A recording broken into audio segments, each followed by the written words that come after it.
ஐயோ C sir, கொஞ்சம் பார்த்து வந்திருக்கலாம்ல சார். ஏய், யார் நீ? ஓ, கல்யாணத்துல சாப்பாடு திருடிட்டு போலான்னு வந்தியா? ஐயோ சார், திருடலாம்ல சார். இங்கே தான் சார் கேட்டரிங் வேலை பார்த்தேன். கொஞ்சம் சாப்பாடு மிச்சமாகும்னு சொன்னாங்க சார். அதான் சார் வீட்டுக்கு எடுத்துட்டு போறேன். இன்னும் கடைசி பந்தே முடியல, அதுக்குள்ள எப்படி எடுத்துட்டு போவ? இல்லை சார், கொஞ்சம் மிச்சமாகும்னு சொன்னாங்க சார். அதான் சார். நீ உன் கேட்டரிங் சூப்பர்வைசர் நம்பர் கொடு, நான் பேசுறேன்.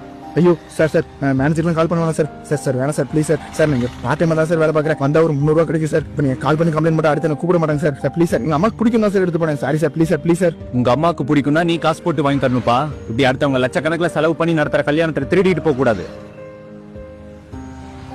நம்பர் கொடுன்னு சொன்னேன் சார். சாரி சார், இந்த ஒன் டைம் மன்னிச்சிருங்க சார். நம்பர் கொடு. Please sir. Sir please sir, மன்னிச்சிருங்க சார்.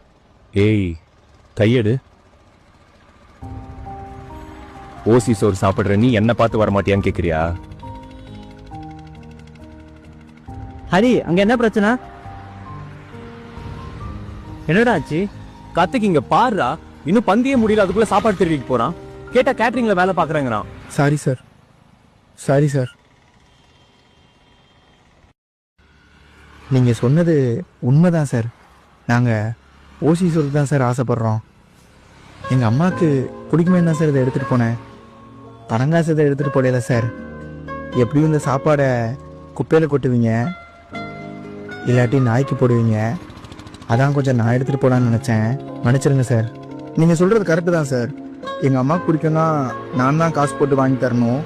இப்படி யாரோ பண்ணுற கல்யாணத்துலேருந்து எடுத்துகிட்டு போகக்கூடாதுல்ல. இன்னைக்கு வேணா இப்படி பண்ணலாம் சார். ஆனால் என்னைக்காவது ஒரு நாள் இந்த ஊர்லேயே இருக்க பெரிய ஹோட்டலுக்கு போய் ரேட்டே பார்க்காம சாப்பிடக்கூடிய ஒரு நிலைமை வரும் சார். அன்னைக்கு அம்மாவையும் கூடயே சாப்பிட கூட்டி போவேன் சார். அந்த நம்பிக்கையில் தான் சார் ஓடிட்டு இருக்கேன். இங்கே 300 ரூபாய்க்குலாம் வந்து கல்யாணத்தில் எச்சியலெல்லாம் பொறுக்கிட்டு இருக்கேன்.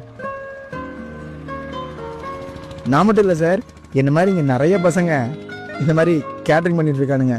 என்னைக்காவது ஒரு நாள் லைஃப் மாறிடாதான்னு. மாறும் சார்.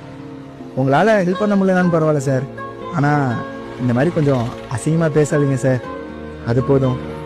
வரேன் சார். Thanks sir. பா, 100 பேர் சாப்பாடு மிச்சம். என்ன பண்றது?